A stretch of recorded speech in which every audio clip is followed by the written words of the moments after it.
tidak lengkap jugalah.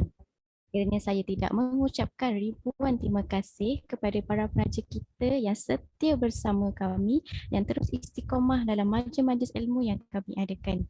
Yang berada di luar sana juga, kami ingin menjemput untuk menjadi salah seorang penaja kami dengan hanya menaja RM1 sehari ataupun RM2 sehari, boleh saja diniatkan sebagai sedekah subuh ataupun ke dalam majlis ilmu. Semoga segala amal kebaikan yang dilakukan oleh para asatidz kami, para penaja dan mereka yang berkongsikan ilmu dengan hanya menekan butang share dan like, semoga Allah kurniakan sebaik-baik ganjaran pahala buatnya. Amin ya rabbal alamin. Baik, tanpa saya melengahkan masa, saya menjemput doktor untuk meneruskan kuliah kita pada pagi ini. Silakan doktor. Okey, terima kasih Zati. Okey, Assalamualaikum warahmatullahi taala wabarakatuh. Saya punya mic clear Zati? Okey. Okey, alhamdulillah doktor. Okey, alhamdulillah. Bismillahirrahmanirrahim. Rabbi syrahli sadri wa yassirli amri wahlul 'uqdatam min lisani yafqahu qawli. Alhamdulillah kita jumpa lagi pada minggu ni dan insya-Allah saya tak nak lengahkan masa. Hopefully kita boleh habis lebih kurang dalam masa sejam lah. Saya terus share saya punya presentation saya pada hari ini. Okey. Okey. Sekejap. Okey, slide saya clear ke Zati? Okey. Clear doktor, okey. Okey, alhamdulillah. Sekejap ya.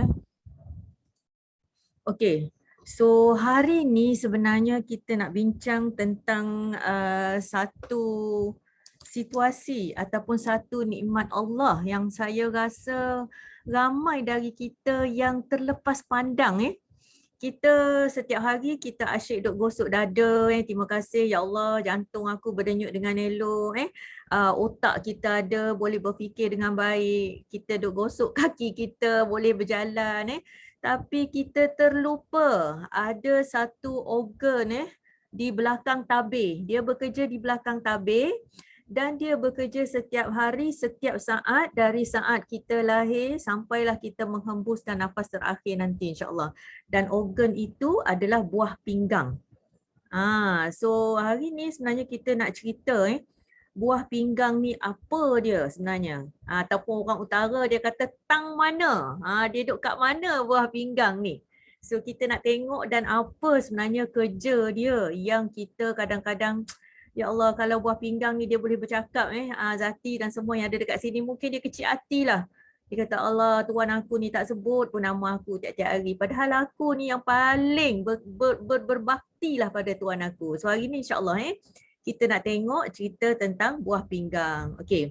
So selaras dengan hari buah pinggang sedunia, kita punya menteri kita KJ dah lancarkan pada 5 Mac lepas pelancaran hari buah pinggang sedunia. Kalau siapa tengok Astro Awani baru ni yang akan dirasmikan pada 12 Mac. So memang bagus sangat topik yang Puan Rozia pilih ni sebenarnya. Saya just bagi je list topik-topik pada beliau tapi alhamdulillah Allah izinkan. Allah izinkan untuk kita berjumpa pada minggu ini dan selari dengan pelancaran Hari Buah Pinggang Sedunia. Okey, World Kidney Day pada 2022 peringkat kebangsaan hari Sabtu nanti. Okey. So siapa yang nak pergi mengundi tu mengundi, siapa yang tak mengundi tu make sure anda cakna tentang info-info pada sambutan Hari Kesihatan Buah Pinggang Sedunia. Okey. Kenapa buah pinggang ni penting sangat? Okey, first of all as a general saya suka sangat kata-kata ni. Saya tak pasti kata-kata Imam Syafi'i ataupun this is one of the best word yang saya boleh letak dekat sini. Health is a crown that the healthy wear, but only the sick can see it. Orang sakit je yang boleh nampak mahkota kesihatan yang kita pakai ni. Sebab orang sihat kadang dia tak sedar diri, dia tak nampak. Sampailah Allah tarik nikmat tu. Just because you are not sick doesn't mean you are healthy. Dengan sebab kita tak sakit pada hari ini, itu bukan bermakna kita sihat. Saya letak kod ni mungkin ramai orang tak setuju ataupun mungkin orang ramai pelik tapi nanti kita faham apa maksud saya cakap gini ni. Nanti anda akan faham. Just because you are not sick doesn't mean you are healthy. So yang ni yang kita nak tengok pada hari ini.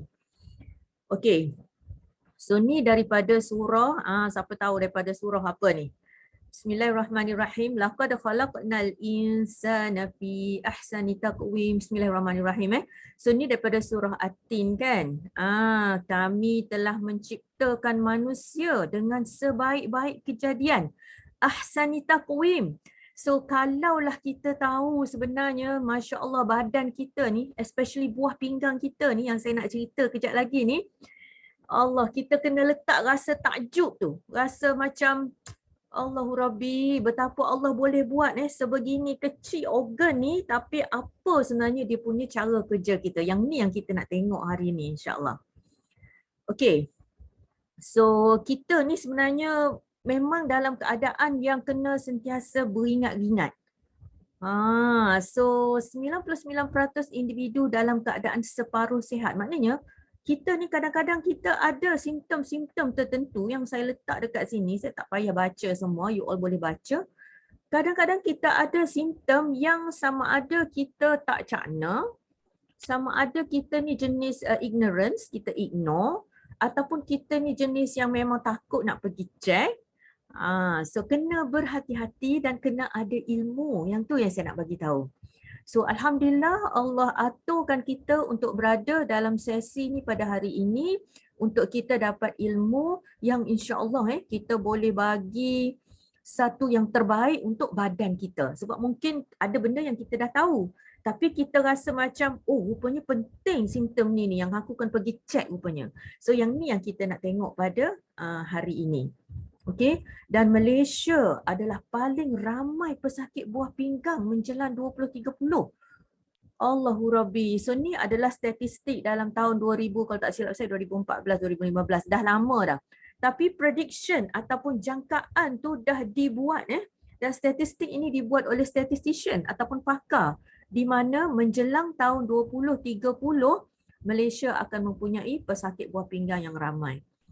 Okay, dan sekarang ni pun memang amat ramai sangat almost dalam satu hari kalau ikut statistik beribu-ribu dalam 4 hingga 5,000 orang setiap hari yang kena dialisis. So sangat ramai. Dan sakit buah pinggang ni dia adalah pembunuh senyap. Dia slow and steady. Dia senyap-senyap. Dia kadang-kadang orang tu tak sedar, dia rasa letih, tak ada tenaga. Okey, kenapa dia punya kencing manis dia ni payah nak kawal. So kadang-kadang benda ni kita tak sedar dan dia adalah silent killer kita. Dan dalam tempoh 10 tahun terdapat 100% peningkatan pesakit buah pinggang yang perlu dialisis. Ini amat menakutkan. So kalau kita tak cakna apa yang kita buat setiap hari, lifestyle kita, kita tak boleh nak tukar genetik kita. Jin kita mungkin dah ada jin, bukan jin afraid. Genetik kita mungkin dah ada genetik penyakit-penyakit tertentu, defect-defect tertentu dekat DNA kita, dekat kromosom kita. Tu memang dah tak boleh nak tukar dah. Kejadian Allah Ta'ala daripada datuk nenek moyang mak ayah kita, tetapi kita boleh tukar lifestyle kita. So yang tu yang kita nak tengok pada hari ini, apa changes ataupun lifestyle yang kita boleh letak dalam hidup kita untuk jadikan diri kita lebih sihat. So insya-Allah hari ini kita nak discuss tentang apa itu buah pinggang, punca kerosakan dia, kita nak tahu apa dia gejala-gejala dia supaya kita boleh detect lebih awal.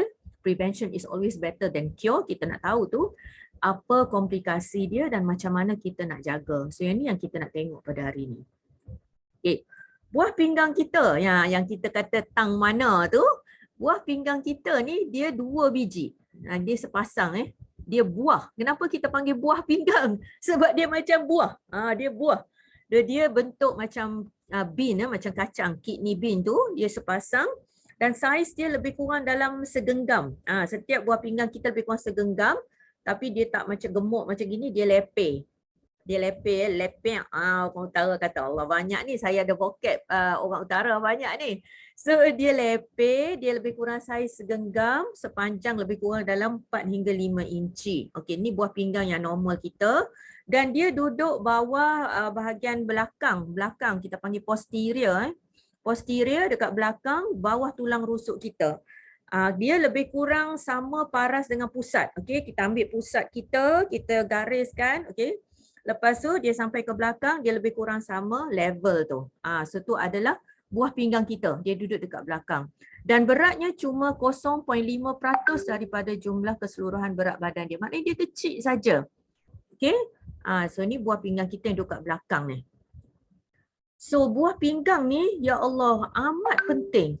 Sebab dia punya main function dia remove waste ataupun bahan buangan from body to potty. Dia buang bahan buangan dalam badan kita ni dari badan ke toilet bowl kita tu. Maknanya air kencing. So ni adalah fungsi penting buah pinggang kita. Fungsi dia sebagai penapis. Dia ada banyak lagi fungsi lain tapi main function dia adalah sebagai penapis. Dia tapis 180 liter darah setiap hari. Boleh bayang tak? Masya Allah. Organ sekecil ni, sekecil besar penumbuk masing-masing ni, dia tapis 180 liter darah sehari dan untuk hasilkan 1 hingga 2 liter air kencing.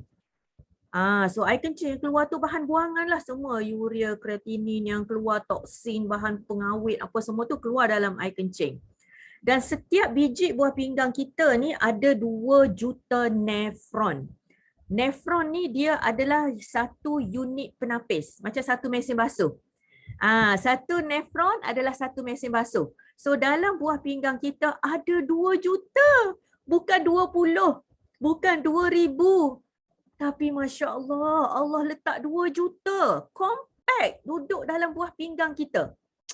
Subhanallah. Jadi 2 buah pinggang kita ada 4 juta mesin basuh. Boleh bayang tak otak kita ni? Subhanallah.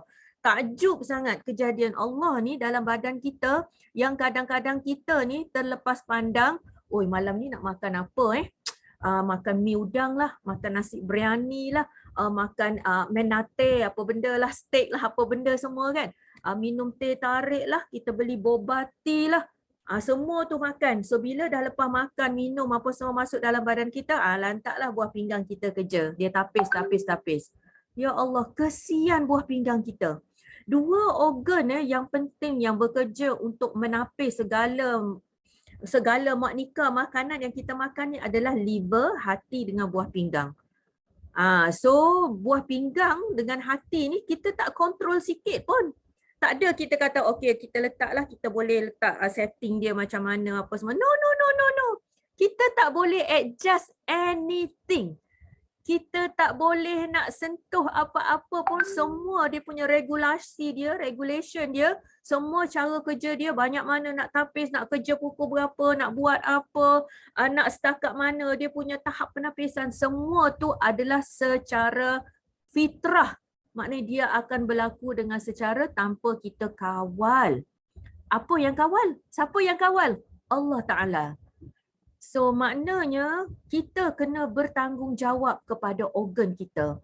So sebab tu saya selalu pesan setiap apa yang kita nak suap masuk dalam mulut kita, tanya aku bertanggungjawab pada makanan ni. Apa yang aku dah buat pada badan aku ataupun apa yang aku akan buat pada badan aku, buah pinggang aku dan sebagainya.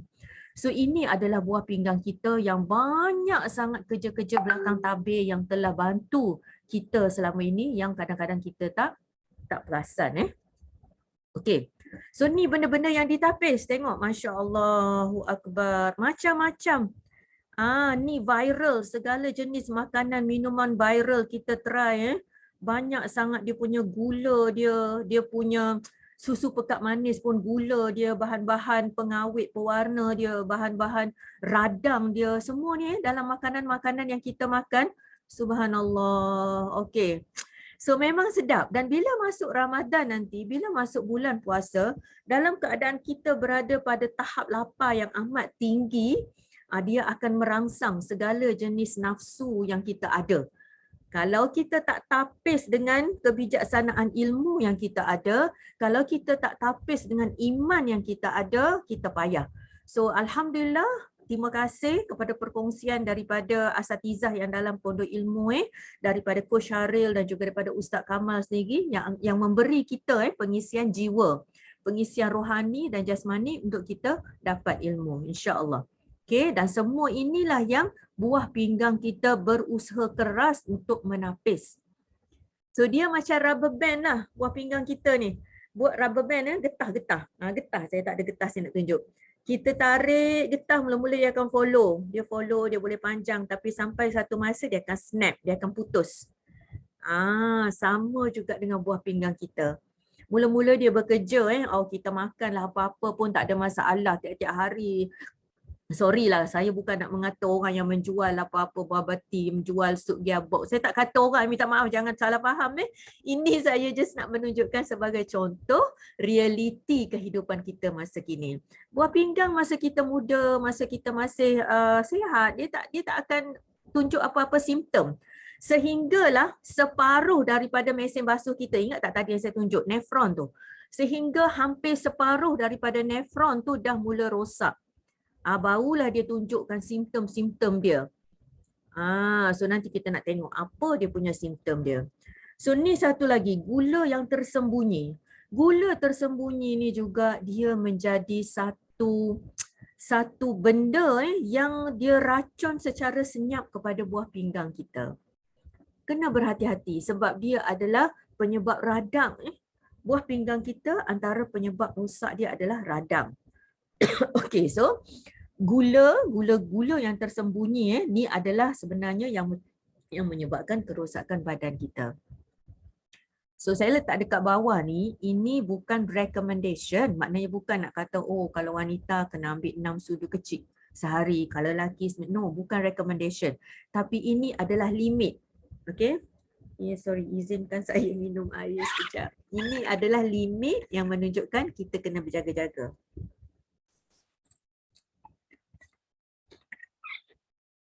Okay. Cuba tengok limit, maknanya limit paras bahaya. 6 sudu kecil, teaspoon, bukan sudu besar. So cuba bayang setiap hari berapa sudu kita ambil. Okay?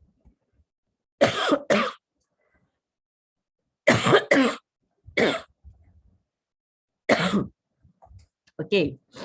Cuba tengok ni. Ni adalah sesi muhasabah. Okay, yang ni.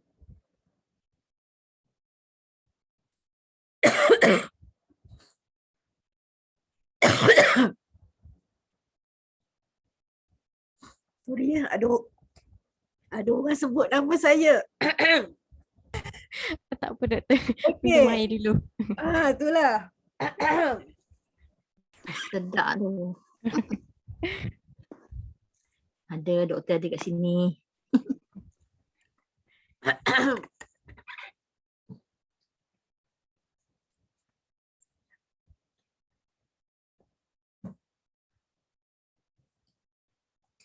Okay, sorry Okay.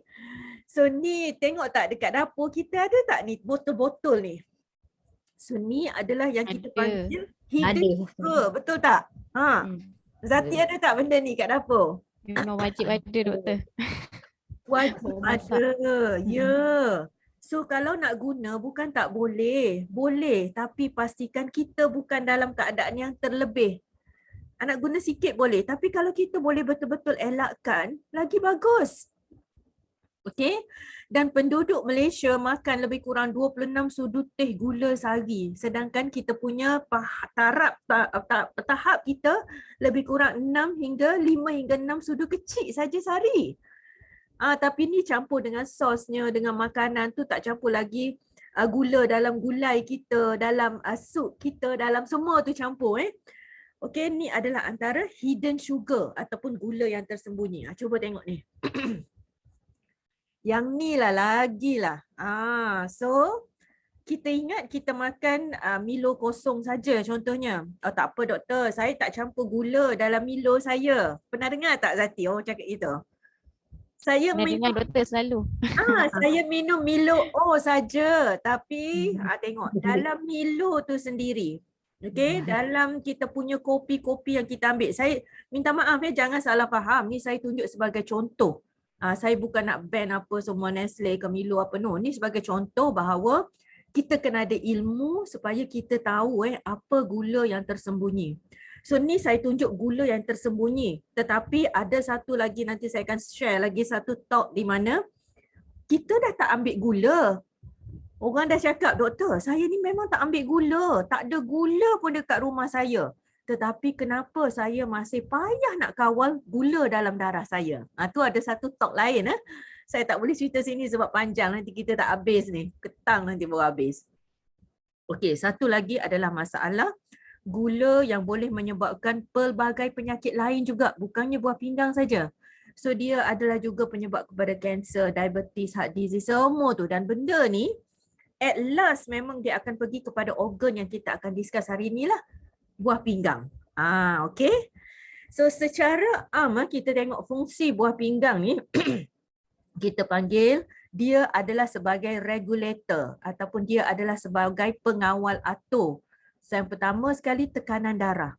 So dia regulate tekanan darah. Dan tekanan darah yang normal dalam badan kita adalah dalam paras 110-120 dan bawahnya lebih kurang dalam 70 hingga 80. So tu dia diregulate ataupun dia dikawal fungsi dia oleh buah pinggang. Penyingkiran yang kita tengok tadi, dia singkirkan bahan-bahan buangan yang kita tak nak. Penyingkiran air yang berlebihan. Sebab tu orang yang ada masalah buah pinggang, salah satu daripada simptom dia adalah bengkak. Sama ada dia bengkak muka dia, ataupun dia bengkak kaki. Dan kalau ingat tak dulu, kecil-kecil dulu, kalau kita tekan kaki ayah kita ke apa yang ada masalah buah pinggang ni, dia akan terbenam, dia tekan. Kita panggil pitting edema tu. Dia tekan, dia terlekuk gitu. So tu adalah menunjukkan air yang banyak dalam badan dia. Okey, masalah imbangan penghasilan darah. Sebab dekat buah pinggang ni dia hasilkan sejenis hormon. Nama hormon tu erythropoietin. Erythropoietin ni adalah hormon yang digunakan untuk menghasilkan red blood cell, sel darah merah. So that's why orang yang ada masalah dengan buah pinggang, salah satu simptom yang dia ada adalah hemoglobin dia akan low, sel darah merah dia akan rendah. So bila kita cek darah, kita nampak HB dia kadang-kadang 6, kadang-kadang 5, kadang-kadang 7. So rendah dia punya HB dia. Kenapa? Sebab buah pinggang dia tak dapat menghasilkan erythropoietin. So red blood cell dia low. Buah pinggang juga adalah berfungsi untuk menstabilkan elektrolit dalam badan kita. Okey. Elektrolit ni adalah unsur-unsur yang kita panggil magnesium, potasium, kalium, sodium, kuprum, semua tu dikawal atur, diselenggara oleh buah pinggang. So mungkin kita tak perasan benda tu, tapi badan kita bekerja dengan ada keseimbangan elektrolit. Saraf kita bekerja dengan ada keseimbangan elektrolit. Hormon-hormon badan kita bekerja dengan adanya elektrolit yang seimbang. That's why kita nak fungsi buah pinggang ni dia kawal. Dan juga dia mewujudkan tulang yang sihat. Buah pinggang penting sebab dia akan mengaktifkan vitamin D, kalsitriol dan sebagainya. So ini adalah bahan-bahan yang akan bantu untuk tulang yang sihat. Kalau buah pinggang dia tak cun, tak bekerja dengan elok, tulang akan jadi ada masalah, cepat repuh, cepat rapuh, cepat patah dan sebagainya. Semalam saya baru jumpa seorang kawan saya, umur dia sebaya dengan saya. Saya umur 50. So kawan saya tu umur 50, we all beza cuma dalam sebulan 2 saja. Saya jumpa dia, saya tengok dia berjalan dengan crutches. Dia pakai crutches, tongkat tu. Saya terkejut sebab lama saya tak jumpa dia. So saya baru jumpa dia, kenapa you jalan dia Chinese? Kenapa you guna crutches? Dia kata, oh, I baru basuh besi lah. Dia kata, I naik motor, terseliuh, jatuh motor. Dia jatuh motor, dia tak ada luka apa pun. Dia terjatuh sebab jalan licin, motor tu hempap dia. Hempap atas paha dia. So dia tak ada luka apa pun. Tapi dia punya tulang dia patah remuk. Patah remuk dan terpaksa doktor masukkan tulang, pasang screw plating dan sebagainya. Menyebabkan dia tak boleh berjalan dah selama 3 bulan dah. So maknanya tulang ni kalau kita tak jaga dengan baik, so dia akan ada masalah tu. Dia akan ada masalah cepat rapuh dan sebagainya. Itu adalah fungsi buah pinggang. Okey. Cuba tengok gambar ni. Saya nak tunjuk satu gambar yang saya rasa lah semua daripada kita sini ada kan smartphone. Zati guna phone apa Zati? iPhone doktor. iPhone yang mana satu? Cuba sebut. Yang tengah-tengah tu. Yang tengah-tengah. Ke yang latest lah, 13? 13 tak ke? ada. Tak ada. Bawah-bawah. Bawah. Tapi memang dalam niat tu nak juga kan upgrade tu dah. Betul tu. So, kita termasuklah saya tak cakap orang lain, saya pun. Kita selalu bila keluar teknologi baru lah, tak kira lah Samsung ke, Ufone, iPhone ke, Huawei ke apa semua, kita sentiasa nak upgrade. Kita nak upgrade, nak pixel, kamera yang lebih canggih, nak dia punya iOS dia lah, apa benda semualah, you all faham kan. So kita nak upgrade. Dari segi teknologi, nak iPad yang cantik lah, nak MacBook lah, nak apa semua komputer yang bagus. Kereta, ni orang lelaki, siapa yang gila kereta? Kejap-kejap nak tukar tu lah, nak tukar ni lah, nak letak apa yang ada Spiderman dekat belakang tu, nak tukar, macam-macam kita nak upgrade, nak overhaul engine lah, semua tu yang kita buat setiap masa dengan IT, dengan kereta kita. Dan kita tak berkira dengan duit. Kalau benda-benda tu, once ada duit sikit, kita nak buat benda ni. Dan ni semua ni memang mahal. Mahal, benda yang mahal. Tetapi Allah bagi buah pinggang kita ni percuma. Pernah terfikir tak? Buah pinggang kita free. FOC. Tak ada bayar apa-apa. Percuma. Dan dia punya fungsi dia adalah tak boleh nak bayang, tak terjangkau dengan otak kita, up to the max. Okey, dia punya fungsi buah pinggang kita ni. Tetapi apa yang kita buat pada badan kita, kita telah menjahanamkan fungsi dia. Kita nak tengok lepas ni macam mana fungsi buah pinggang kita ni. Dan daripada yang Allah dah bagi tu, kita dah fail, maka tak heranlah kalau Allah hantar ayat ni dekat kita. Ni daripada surah Ibrahim. Bismillahirrahmanirrahim. Wa idh ta'azzana rabbukum la in syakartum la azidannakum wa la in kafartum inna azabi lasyadid. Dan ingatlah ketika Tuhanmu memaklumkan sesungguhnya jika kamu bersyukur nescaya aku akan menambah nikmat padamu, tetapi jika kamu mengingkari maka pasti azabku sangat berat. Allahu Akbar. Sebab Allah bagi pada kita tu free of charge organ-organ kita ni. So kalau kita buat sembrono je, kita buat maksiat apa-apa, tak apa-apa, kita jahanamkan organ kita, maka fair lah. Allah murka kan? Sebab benda ni adalah something yang dia bagi supaya kita beribadat dan sebagainya. So ingat apa yang Allah bagi pada kita ni bukan sebagai main-main. Ada dia punya setiap fungsi dan tugas di dalam badan kita dan kita memang kena jaga tu, insya-Allah. So ini adalah antara penyebab utama penyakit buah pinggang. Ada banyak sebab tapi saya bagi secara sekali lalu saja. Okey. Penyebab yang pertama ni adalah radang. Ni keradangan. Siapa yang dah dengar talk-talk saya yang sebelum ini mungkin dah biasa apa itu radang. Kalau tak faham juga boleh PM saya, boleh tanya, doktor radang ni apa sebenarnya? Saya tak nak cerita detail dekat sini Okey, radang buah pinggang maknanya salur darah, nefron, mesin basuh yang dekat buah pinggang tu dah rosak, radang. Ataupun mungkin juga boleh disebabkan oleh jangkitan kuman, okey. Mungkin juga ada yang masalah batu karang. Ini juga penyebab ataupun ada yang masalah keturunan. Masalah keturunan daripada pemakanan. Ada pemakanan tertentu yang biasa dia boleh efek pada radang dan dia boleh menyebabkan buah pinggang. Merokok. Okey, ingat ni. Dan merokok ni termasuk dalam kategori vape juga. So siapa yang vape, yang merokok, yang ambil bahan-bahan yang berunsur gini, memang boleh menyebabkan masalah buah pinggang.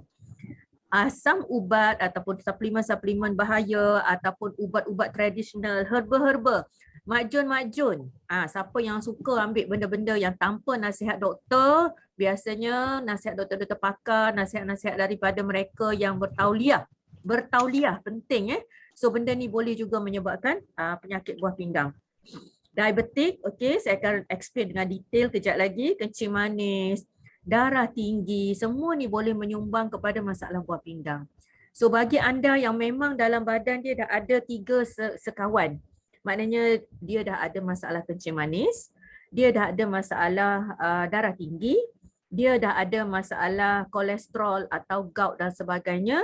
So 3 atau 4 sekawan ini memang dia punya target dia akan pergi dekat, akhirnya akan merosakkan buah pinggang kita kalau kita tak kawal dengan sebaiknya.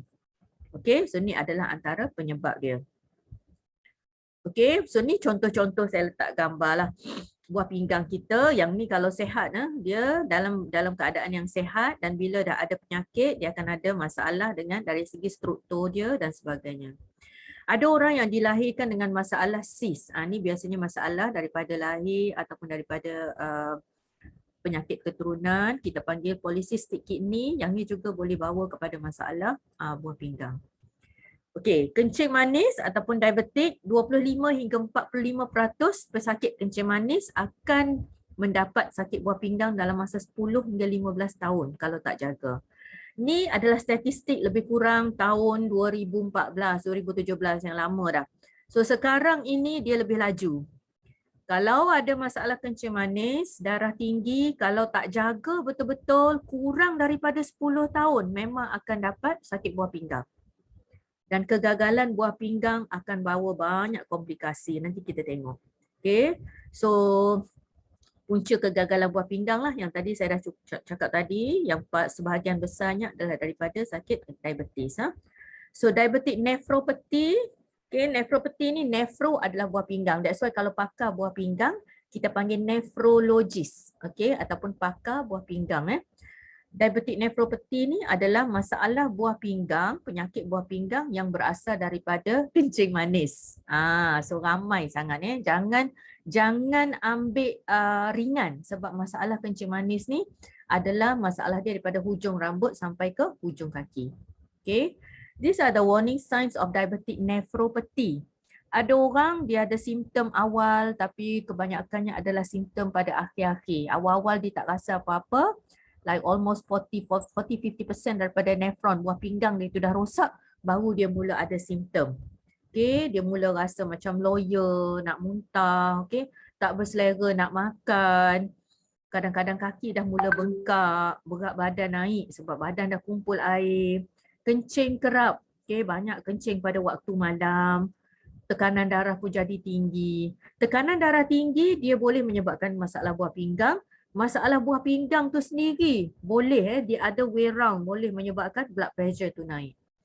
Badan jadi letih, letih, lemah, kadang gatal-gatal because of the uremia dan sebagainya. Bahan toksin yang sepatutnya dibuang dekat buah pinggang tu, dia naik dan dia pergi ke belakang, ke kulit, muka dan sebagainya. Tangan menjadi gatal. Persistent itching, gatal. Cramp, masalah cramp ni adalah masalah, tadi kan tengok fungsi buah pinggang, salah satunya dia akan regulate electrolyte, kalsium dan sebagainya. So cramp ni adalah masalah di mana elektrolit dalam badan dia tak dapat nak dikawal atur, kalsium, magnesium, potasium dan sebagainya. Dan juga pucat. Pucat ni biasanya disebabkan oleh kurang sel darah merah, anemia. So kalau ada tanda-tanda ini, tolonglah cek darah, cek buah pinggang. Dan saya nak semua yang ada dekat sini jadikan kita punya pemeriksaan darah ni sebagai satu yang annual, every year at least. Kalau kita memang rasa macam badan dah sihat, jangan syok-syok sendiri. Jangan perasan. Setiap tahun just buat sekali. Just buat sekali sebab dari situ kita boleh tahu bagaimana sebenarnya kesihatan dalaman kita. Okay. Adakah orang yang masalah buah pinggang ni dia akan ada sakit pinggang? No, tak semestinya. Tak semestinya. Kita sakit pinggang tu dia ada banyak sebab. Back pain. Kalau yang masalah buah pinggang berkaitan dengan sakit pinggang atau back pain ni, biasanya dia ada kaitan dengan batu karang. Dia ada kaitan dengan batu karang, renal stone. So dia boleh ada masalah back pain ataupun sakit pinggang. Tapi most of the time, masalah buah pinggang dia tak ada kaitan sangat secara langsung lah dengan back pain. Okay. Okey, batu karang. So ini adalah salah satu penyebab juga kepada kronik masalah buah pinggang ni. Kalau lama, kalau tak dirawat, dia boleh menyebabkan masalah buah pinggang. Ini adalah contoh-contoh batu karang. Siapa yang pernah rasa memang sakit dia tu adalah sakit yang tak boleh nak cerita sampai guling-guling. Siapa yang pernah rasa, dia tahu macam mana sakitnya, sakit kalau ada batu karang. Okey. Dan batu karang ni sama ada lelaki atau wanita, dia punya komplikasi dia, long term complication dia boleh jadi kepada masalah kidney failure juga. Okey. Masalah berat badan. Saya nak sentuh dekat sini juga sebab obesity atau overweight ni adalah satu keadaan di mana badan kita memang ada inflammation dekat dalam atau radang. So keradangan itu manifestasi dia, kita nampak orang tu sama ada dia obese ataupun overweight. Kalau dia tak obese pun, bila tengok blood result dia, dia slim, dia kurus. Tapi blood result dia, LDL kolesterol dia tinggi, triglyceride dia tinggi, ESR, inflammatory marker dia tinggi. So ini adalah satu petanda-petanda di mana penyakit buah pinggang tu akan menyusul nanti. So just be careful, pastikan kita ada ilmu supaya kita boleh sentiasa discuss, kita tahu macam mana sebenarnya keadaan badan kita. Okay? Tengok ni, kencing berbuih. Normal ataupun tidak?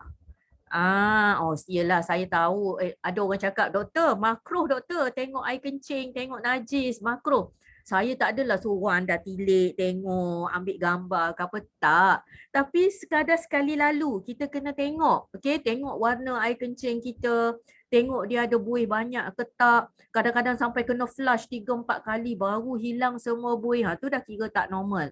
Ataupun kadang-kadang bau dia, kadang warna dia yang terlalu pekat. Kadang kalau masalah buah pinggang ni dia mungkin boleh bermula dengan kencing berdarah juga. Okay?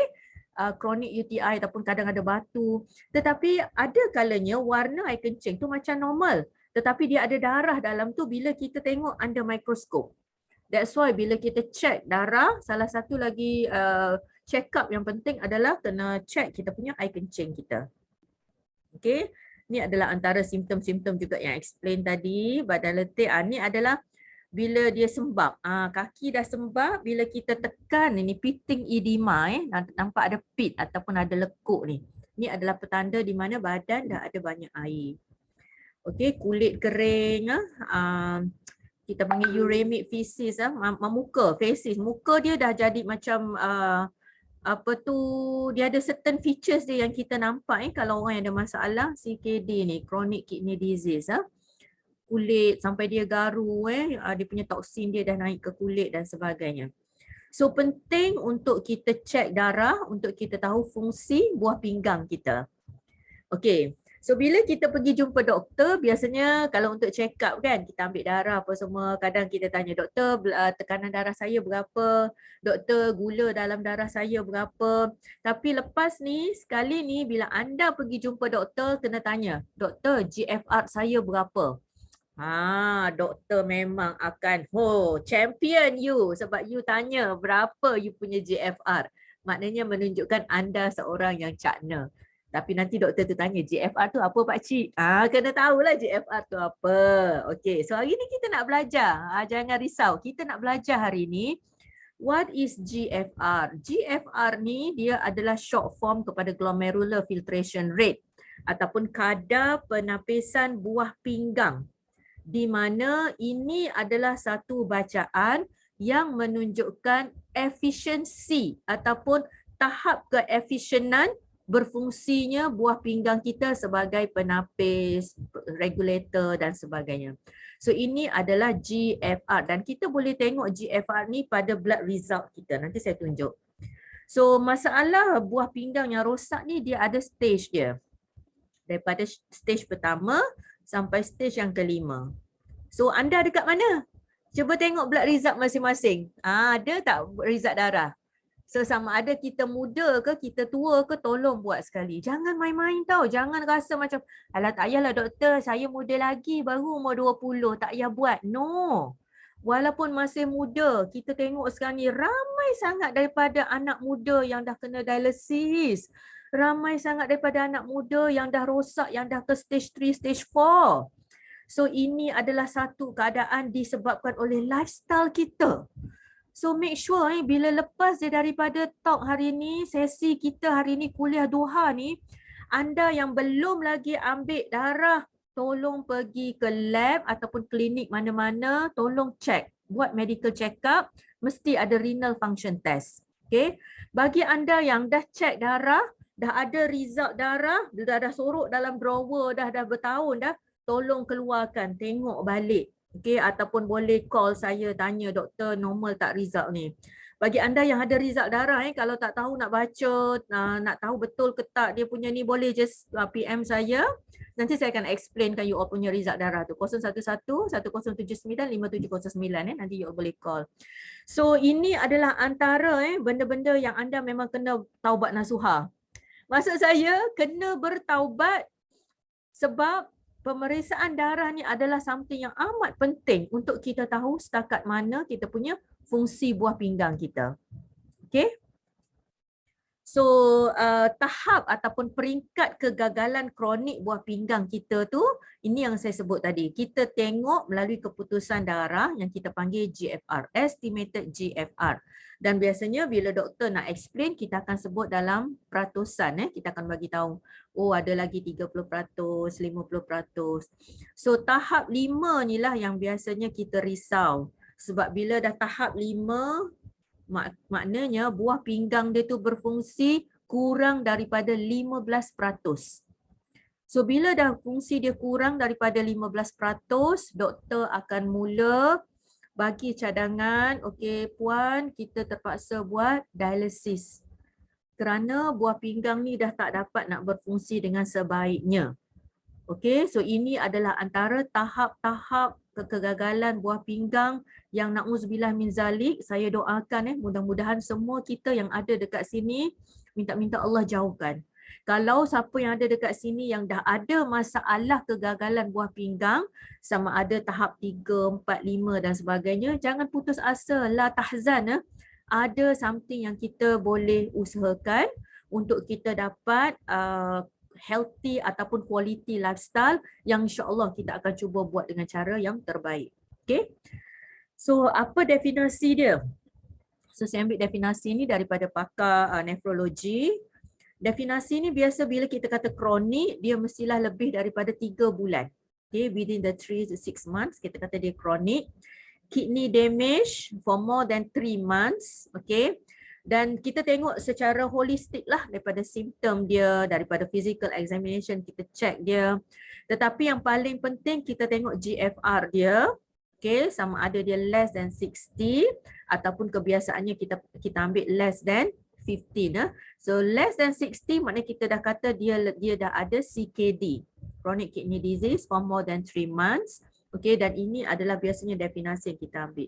So bila kita dah ada, kita dah tahu oh ya Allah, result aku ni aku dah stage 3 ataupun kita tengok result oh aku dah stage 4.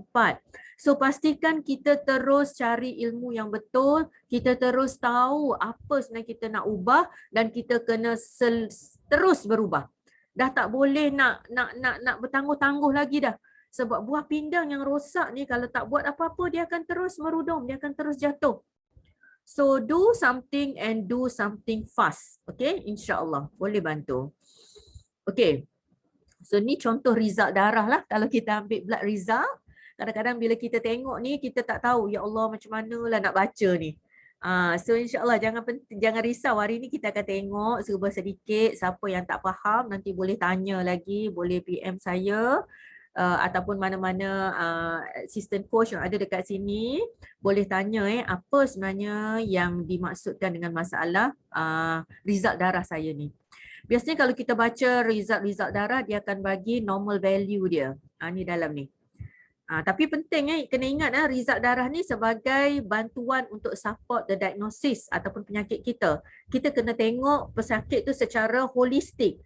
Tengok dia punya lifestyle dia, tengok dia punya blood result yang lain juga, tengok dia punya physical dia macam mana dan sebagainya. Okay, bukan sekadar bergantung pada ni. So dia punya normal value dia sini, ni adalah milimol per liter unit dia dan ini adalah dia punya apa yang kita nak tengok. So ni adalah garam, sodium, potasium, klorat. Yang ni lah sebenarnya yang buah pinggang kita regulate tadi, yang kawal atur tu. So urea, kreatinin sepatutnya dalam range yang ni. Tengok urea ni. Urea sepatutnya dalam range 2.5 hingga 6.4. Seorang ni dia punya range dia 4.2, maknanya urea dia dalam tahap yang normal. Kreatinin dia pun dalam tahap yang normal dan dia punya GFR, fungsi buah pinggang dia pun masih lagi dalam tahap yang mantap. Alhamdulillah.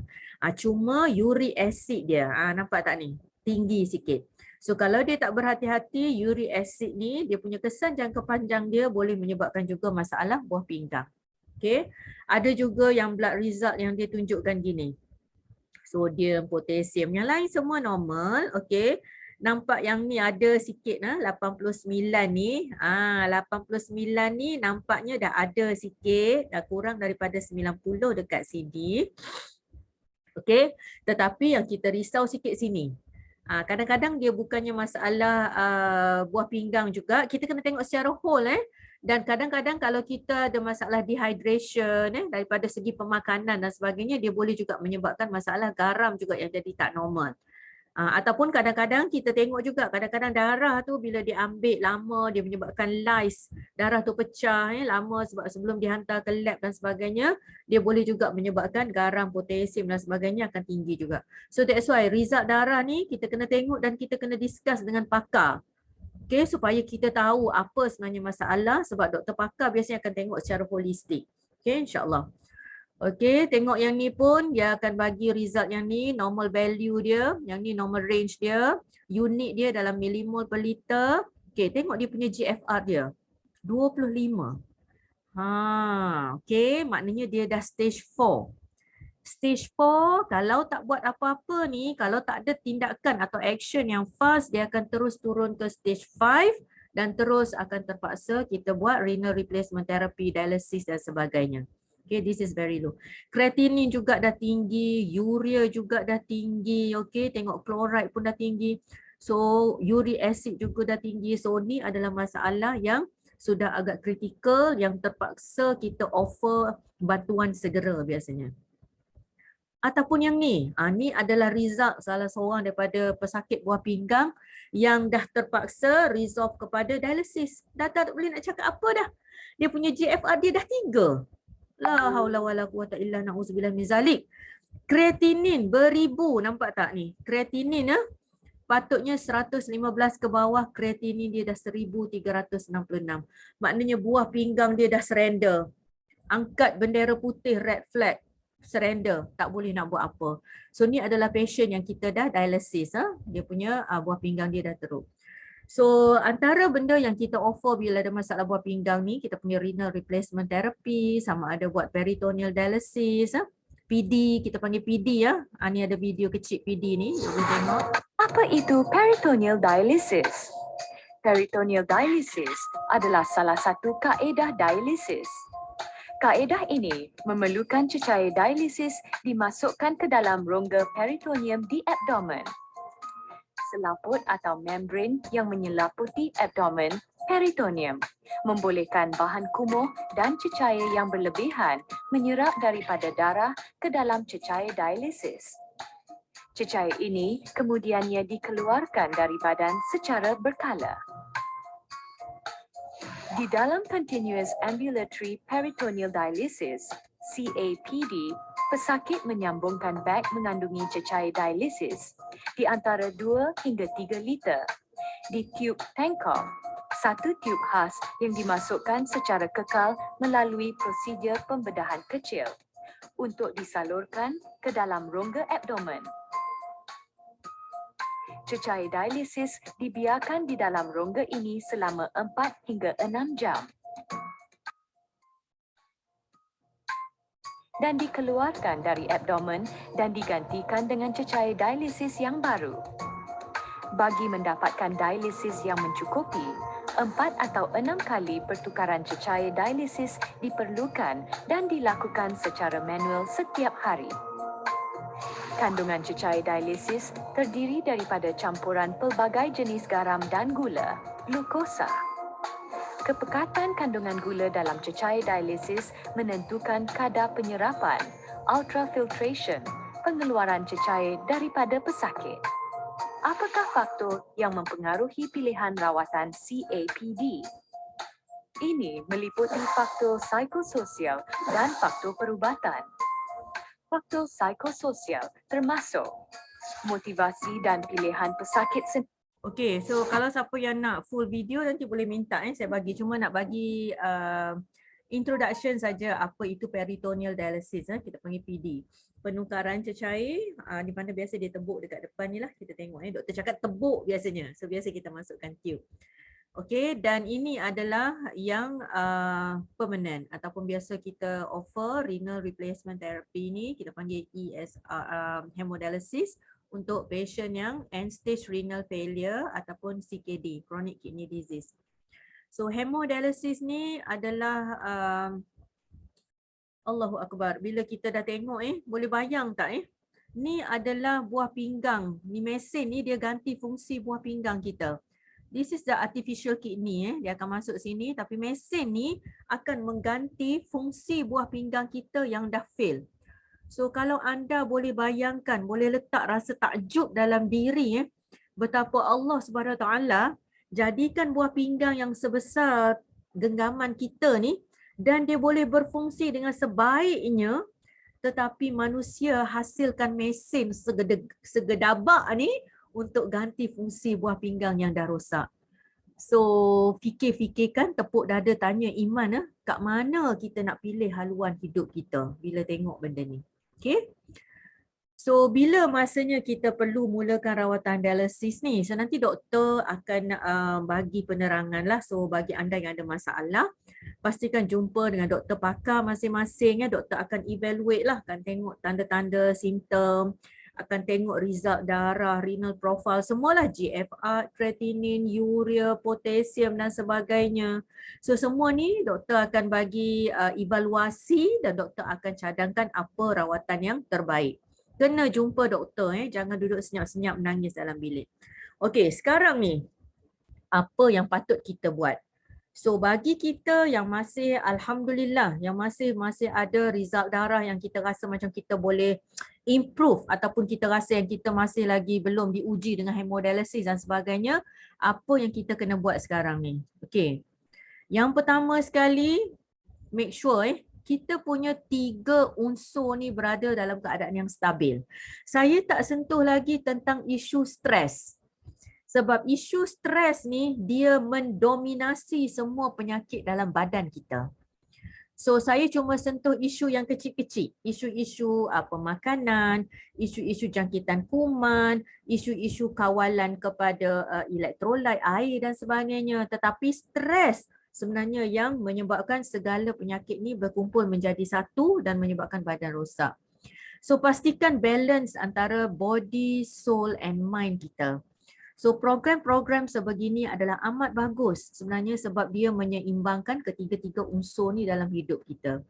So ini adalah semua benda yang memang terbaik yang kita kena balancekan, insya-Allah yang akan bagi badan kita sihat. Okay. So untuk mereka yang masih belum ada masalah dialisis ataupun masih belum kena dialisis ataupun masih belum dalam tahap yang masuk ke critical 4-5 stage, pastikan jika ada masalah kencing manis, make sure kawal kencing manis dengan keadaan yang the best. Okay, dan diabetik. Okay, saya nak bagi tahu kencing manis ni adalah penyakit yang kita boleh reverse. Kita boleh reverse ataupun kita boleh patah balik ke belakang untuk dapat gula, kontrol sugar yang terbaik dalam badan kita. So pastikan kita sentiasa monitor, kita sentiasa ambil langkah-langkah untuk stabilkan kita punya insulin dan gula dalam badan kita. Kawal tekanan darah kita. So bagi anda yang memang dah ada masalah hypertension, pastikan tekanan darah berada pada tahap yang sentiasa normal or below normal sebab ini adalah yang terbaik untuk buah pinggang kita especially dan juga untuk organ lain. Okay, so dua tu yang terbaik yang kita jaga. Elakkan penggunaan ubat-ubatan ataupun makjun-makjun ataupun ubat-ubat tradisional ataupun painkillers. Some painkillers memang dia boleh menyebabkan masalah buah pinggang yang rosak. So nanti tanya doktor pakar anda apa list-list ubat dia, make sure kita check balik sebab memang kadang-kadang doktor ni kita prescribe ubat Tetapi kadang-kadang doktor pun ada juga yang terlepas pandang. So kita check kita punya renal test kita sendiri. Bagi tahu doktor, doktor saya punya renal test saya gini. Dan doktor bagi ubat saya gini. Selamat tak saya ambil ubat ni? Sebab certain ubat, certain antibiotik, certain ubat darah tinggi dan sebagainya, dia boleh menyebabkan masalah buah pinggang.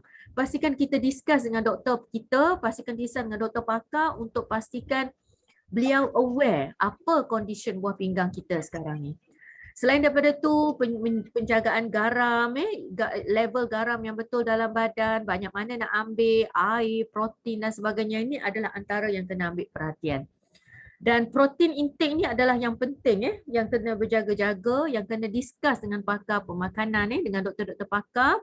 Dan insya-Allah kami boleh nasihatkan bergantung kepada result masing-masing. Tengok kita punya blood result, tengok kita punya condition badan, berapa banyak kita punya protein intake seharian. Okay, sebab ni dia tak sama untuk semua orang. Setiap orang dia ada dia punya requirement dia, 0.8 ke 0.6 ke 1.0 gram per miligram per kilogram per day ke. So kita tahu apa kita punya protein intake kita. Okay, dan pemakanan yang terbaik of course lah pemakanan daripada sumber alam.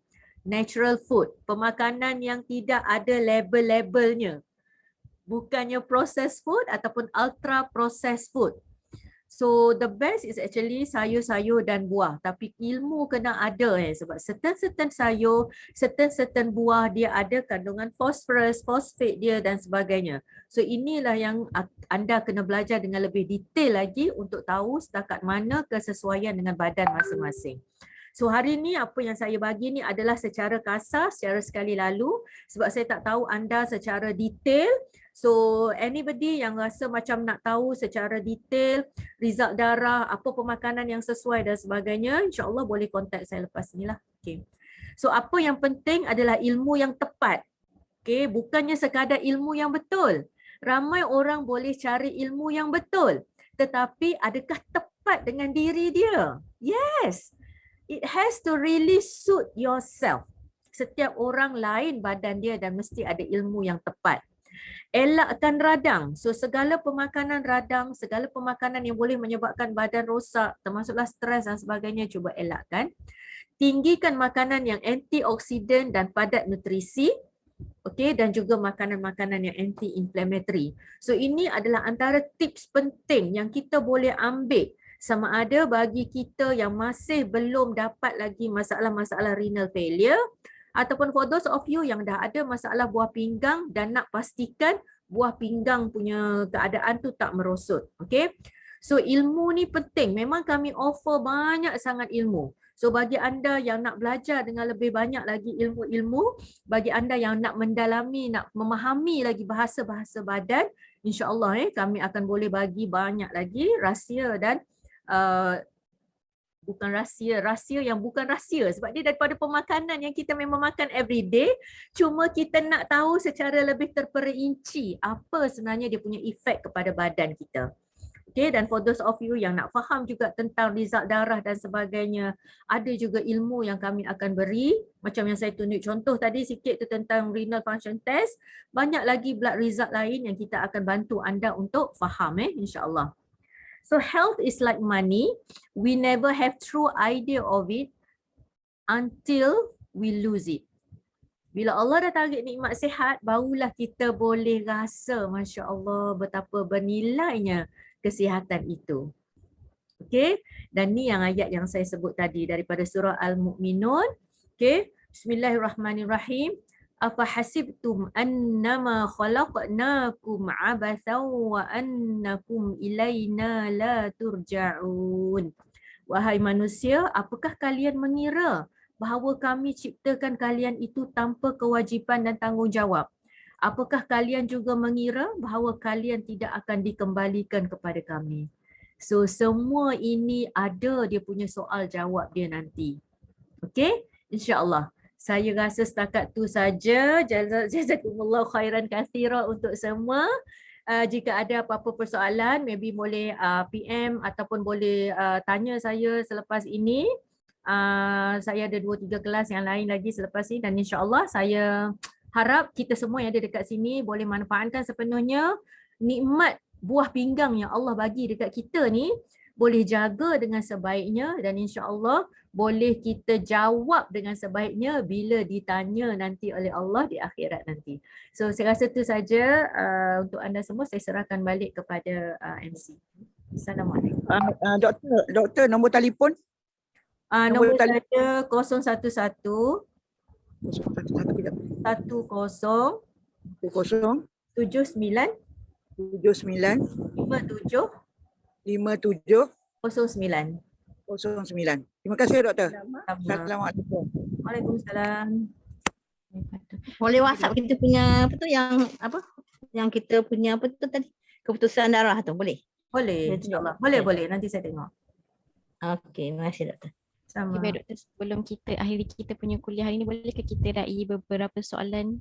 Boleh, Doktor? insyaAllah. Boleh. Ada soalan dari Facebook. Assalamualaikum doktor dan semua. Sekiranya selepas bersenam ada bengkak-bengkak ruangan buku lali, adakah itu ciri-ciri ada penyakit buah pinggang doktor? Apakah rawatan untuk hilangkan bengkak-bengkak tersebut? Adakah makanan yang tak digalakkan makan bila berusia? Okey. So soalan ni ada 2 part lah. Satu makanan bila berusia dan yang kedua adalah bila kita exercise. So soalan yang pertama, bila kita exercise ada bengkak-bengkak kaki tu, yang tu saya tak boleh jawab secara spesifik sebab saya kena tengok dulu sebenarnya. Adakah bengkak tu memang dah ada masalah buah pinggang ke, blood result macam mana, ataupun bila kita exercise tu memang kita punya keadaan kaki kita memang sebelum tu yang dah lama dekat bawah ke dangling, kita panggil dangling, lama dekat bawah menyebabkan turun ke bawah air ke. So as overall kalau kita exercise saja dia tak sepatutnya menyebabkan kaki kita bengkak kalau kita badan kita sihat. Sepatutnya. Tetapi kalau memang badan kita ada masalah yang tertentu, contohnya mungkin sakit jantung, masalah buah pinggang, masalah kronik diabetik dan sebagainya, yang tu ada kemungkinan boleh jadi masalah bila kita exercise ada masalah bengkak kaki dan sebagainya. Ataupun mungkin you all tergeliat ke apa ke, jatuh ke, mungkin ligamen dekat situ bengkak ke apa semua, boleh juga. So mungkin kita boleh tengok secara spesifik, jika anda jumpa saya secara personal lah, mungkin saya boleh evaluate daripada blood result dan sebagainya. Untuk pemakanan yang bila dah berusia tu, sebenarnya bila kita dah berusia, kalau badan yang sihat, badan yang mantap, memang kita punya fisiologi badan kita akan ada beza sikit dengan orang yang muda. Tapi jangan risau. Walaupun kita dah berusia 50, 60, okey siapa sini batch saya dah 50 tahun. Okey, jangan risau 50, 60, 70 tahun pun ataupun 90 tahun. Kalau kita jaga dengan betul-betul badan kita, insya-Allah badan memang akan tetap berkhidmat dengan sebaiknya. With regard, dengan syarat kita bagi nutrisi dan lifestyle yang terbaik untuk badan kita. Barulah dia akan bagi feedback yang bagus. Tapi kalau apa yang kita suap everyday ni benda-benda yang menjahanamkan badan kita, maka dia pun terpaksa angkat bendera putih. Minta maaf tuan, saya tak boleh nak berkhidmat dah. So tak kira umur berapa pun, jawapan dia kalau kita jaga betul-betul tadi yang saya bagi tips tadi tu, elak pemakanan radang, jangan ambil banyak sangatlah daging-daging merah dan sebagainya, kawal pengambilan gula, jaga stres, jangan terlalu stres, tidur yang terbaik. So semua tu adalah antara tips-tips penting yang insya-Allah walaupun kita dah berumur tapi insya-Allah kita akan tetap maintain sihat. Okey? Ada soalan lain tak? Okay, ada doktor di ruangan chat kita. Dekat chat. Apakah makanan terbaik untuk pesakit COVID-19 yang berada di rumah? Okey, so apakah makanan terbaik untuk pesakit COVID-19 yang berada di rumah? Okey, untuk pesakit COVID-19, biasanya pesakit COVID ni dia punya immune system dia dah ternoda. Kita cakap senang Dia punya immune system dia tu telah tercemar. Maknanya kuman coronavirus ni dia bukannya dia pergi dekat semua orang, dia bukan saja-saja senang-senang nak infect orang tu orang ni. Mesti ada something dekat badan kita yang dah attract virus tu masuk. So apa yang ada dekat badan kita ni? Okay. So something wrong dekat kita punya immune system kita, sama ada immune system kita dah low ataupun ada inflammatory condition dalam badan kita yang menyebabkan contohnya keadaan-keadaan penyakit yang dah sedia ada, comorbid. Kita dah ada kencing manis, kita ada masalah-masalah kolesterol yang tinggi, kita ada masalah-masalah buah pinggang yang dah rosak, masalah obesity. So semua benda keadaan badan dalaman kita itulah yang menjadi magnet yang dah tarik. Datanglah COVID, datanglah, jomlah. So macam kita tarik. So itulah jawapan dia. Maknanya jawapan dia, apakah makanan terbaik untuk pesakit COVID ni? Kita kena protect dulu, jangan dapat. Tapi once kita dah dapat infection COVID-19 tu, make sure kita ambil makanan-makanan yang boleh top up ataupun increase balik kita punya sistem askar dalam badan kita ataupun immune system kita. So apa yang boleh naikkan balik immune system kita? The first thing is actually makanan-makanan yang tinggi antioksida, tinggi vitamin C. Okay, the best is actually daripada sumber-sumber sayur-sayuran yang baik, buah-buahan, daripada masakan kita sendiri, daripada kita punya pengambilan herba-herba. Kalau kita ada herbs dekat rumah, kita tanam. Contohnya kita tanam sayur-sayur sendiri, pegaga, ulam raja, selum dan sebagainya, boleh ambil. So jawapan dia makanan terbaik untuk pesakit COVID-19 sama ada berada di rumah ke, dekat pusat kuarantin ke apa, ambil makanan yang boleh top up balik kita punya immune system kita. And the best is actually makanan-makanan anti radang dan makanan-makanan yang tinggi dengan antioksida untuk top up balik kita punya sistem immune kita, insyaAllah. Okay, so untuk saya nak bagi satu-satu menu tu tak boleh lah dekat sini kan. Kita dah lewat dah ni. Nanti boleh je tanya saya, nanti boleh PM. Saya boleh tunjuk je plate-plate makanan, apa contoh-contoh makanan dan sebagainya, insyaAllah. Okay. Okey, baik. Mungkin ada lagi ke para pelajar kita yang ingin bertanyakan soalan? Boleh unmute.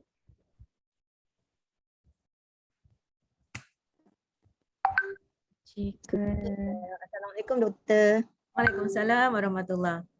Ya, saya nak tanya pasal asid urik dekat result darah kita.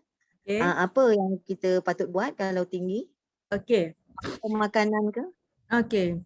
So uric acid yang tinggi ni dia adalah daripada pemakanan yang biasanya dia tinggi purin. P-U-R-I-N-E. So makanan-makanan yang tinggi purin ni dia ada banyak penyebab. Sebenarnya uric acid ni sama ada daripada pemakanan, sama ada daripada kegagalan buah pinggang kita tu sendiri yang tak boleh nak buang uric acid, ataupun daripada penghasilan uric acid yang tinggi dalam badan kita sendiri. Ada banyak sebab lah. Tapi dekat sini saya bagi satu je. Senang cerita. Kalau tak isyak nanti pun kita tak habis Zati.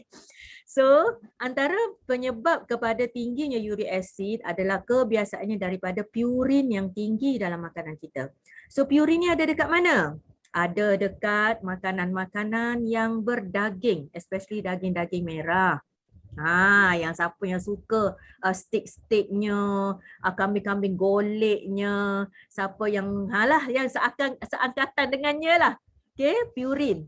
Yang kedua, dia banyak dalam organ-organ dalam. Siapa yang suka sangat makan hati, limpa, jenis-jenis apa lagi Zati? Jenis makan jantung lah kan? Jantung, ada. Ada kan yang jenis suka makan organ dalam. Paru, yes. Masya Allah, saya tengok takut sangat yang paru-paru bergoreng, lada lah apa semua tu. So that's why dia bukannya saja. Lama tak ambil semua tu. Allah, terliur dah pula dah. Jangan terliur. Sup babat. Yes, sup babat termasuk. Masya Allah, siapa yang suka makan hati? Boleh saya tanya tak? Bukan makan hati berulam jantung sedih tu, bukan. Maksud saya, siapa sini yang suka makan hati lembu? Hati ayam? Siapa yang suka? Tolong taubat nasuha. Tolong. Selagi badan belum betul-betul baik, betul-betul pulih, tolong hati ni salah satu dia adalah tempat untuk buang toksin. Siapa nanti lepas ni kita ada satu topik pasal hati saya akan explain apa kerja dekat hati. Hati lembu tu, hati ayam ke lembu ke, dia adalah toksin tu dia dibuang dekat situ. So kita dikutip makan. So dalam tu ada segala jenis maknika toksin yang sepatutnya nak diproses, dibuang dekat hati lembu tu. That's why ada orang kata, doktor saya makan hati lembu sebab nak tambah sel darah merah supaya hemoglobin saya naik. Pernah dengar tak? Sebab apa? Sebab hati tu adalah tempat penyingkiran red blood cell kita yang dah tua, sel darah merah kita yang dah tak boleh nak berfungsi. Dia akan diproses, dibuang, salah satu bahan buangan tu dia letak dekat hati sebelum buang tu. So kita duk kutip, duk makan nyam-nyam sedapnya. Padahal benda itu adalah salah satu punca purin dalam badan kita juga yang boleh meningkatkan uric acid. Ikan-ikan bilis, tinggi juga tu. Ikan bilis, makanan-makanan dalam tin yang ada preservatif semua tu. Siapa yang suka jenis-jenis budu, belacan, cencaluk, apa lagi? Tu adalah tinggi purin juga tu. Especially kalau musim bulan puasa, sahur. Saya ingat lagi kalau sahur kan, mak-mak kita dulu tak lalulah nak makan sahur ni, makan nasi, lauk, letak ikan rebus sikit, cicah budu, makan tu je. Baru lalu. So benda-benda ni sebenarnya bukan tak boleh makan langsung, tapi saya nak make sure saya nak anda semua dekat sini, jangan salah faham apa yang saya cakap pasal makanan ni. Boleh nak rasa sikit nak makan, tetapi kita kena aware dengan kita punya tahap kesihatan kita. Sentiasa aware, sentiasa cakna supaya kita boleh tahu setakat mana badan kita ni. Berapa lama lagi dia boleh berfungsi dan supaya kita tahu what are the next step yang kita boleh ambil. So ilmu is number one. Ada ilmu, insya-Allah kita boleh dapat kesihatan yang terbaik. Okay, saya rasa tu saja kot kita dah 10 suku dah. Okay, baik doktor. InsyaAllah cuma kita mungkin ada soalan berapa yang kita belum dapat sempat jawab. InsyaAllah kita akan bawa ke minggu hadapan ataupun kita akan kumpulkan dulu soalan ni. Nanti kita akan bagikan pada doktor untuk doktor soal jawab. InsyaAllah. Okey, baik. Terima kasih doktor. Ya. Terima kasih. Alhamdulillah. Sama-sama. Alhamdulillah. Faham insyaAllah saya bagi. Faham. Alhamdulillah. Saya banyak makan dalaman tu, tak boleh makan. Okey, insyaAllah. Baik doktor, izinkan saya untuk akhiri kelas kita pada ini. Ada beberapa perkara penting lah yang kita akan sampaikan nanti. Boleh doktor? Boleh. Alhamdulillah selesai sudah pengajian kita pada pagi ini mengenai Hayat Fitness. Kepada follower kita yang berada di Facebook yang baru ikuti kuliah bersama Dr. Adiba, kalau ingin mendapatkan kuliah ataupun ingin mendapatkan rakaman ataupun ingin turut serta dengan kita dalam Zoom, boleh hubungi saya di nombor 019-700-4165 ataupun nanti admin akan tinggalkan nombor saya dekat ruangan komen lah. Nanti insyaAllah boleh hubungi saya. Okey, baik, sebelum saya akhiri kuliah kita pada pagi ini, suka saya nak menyampaikan info penting, iaitu petang ini kita akan ada kelas bersama Ustaz Hanafiah Abdul Razak pada jam 2 petang yang akan membawa tajuk mengenai ilmu berkaitan pasal kejadian alam kita dah juga. Mungkin kita boleh berkesempatan boleh ikuti pada petang ini. Dan jangan lupa juga esok merupakan hari Khamis, iaitu kita akan ada siri Ramadan Fitness lagi juga bersama Ustaz Kamal Said pada jam 10 pagi juga tak silap saya, selepas kuliah bersama Ustaz Amir Holis nanti. Okey, baik, yang mana belum mengetahui apa itu Ramadan Fitness. Ramadan Fitness ni merupakan 3 kerangka iaitu bulan Rejab, bulan Syakban, bulan Ramadan. Kiranya kita nak mantapkan kita punya rohani, jasmani dan juga kesihatan kita lah sebelum kita menunaikan ibadah puasa yang lagi beberapa hari ni. Kiranya kita praktiskan dulu diri kita ni, tak adalah kiranya kita nak nyambut bulan puasa ni dalam keadaan diri yang tak ready lagi, yang belum sedia untuk berpuasa. Jadi tunggu apa lagi, boleh hubungi saya dekat nombor yang tertera dekat ruangan komen ni. Baik, sebelum kita berpisah, saya ingin mengucapkan ribuan terima kasih kepada Dr. Adiba yang sudi kongsi ilmu pada kita, yang sentiasa bagi kita share tips apa yang kita boleh guna pakai untuk dalam kehidupan kita seharian. Baik, sebelum saya akhiri kuliah kita pada pagi ini, saya mengucapkan ribuan terima kasih kepada para penaja ataupun kepada para follower kita yang sudi like, komen dan share kita punya kuliah pada pagi ini. Baik, saya sudahi kuliah kita pada pagi ini dengan Assalamualaikum warahmatullahi wabarakatuh. Waalaikumsalam warahmatullahi Waalaikumsalam warahmatullahi wabarakatuh. wabarakatuh. Bye. Bye, insyaAllah kita Terima jumpa. kasih. Assalamualaikum.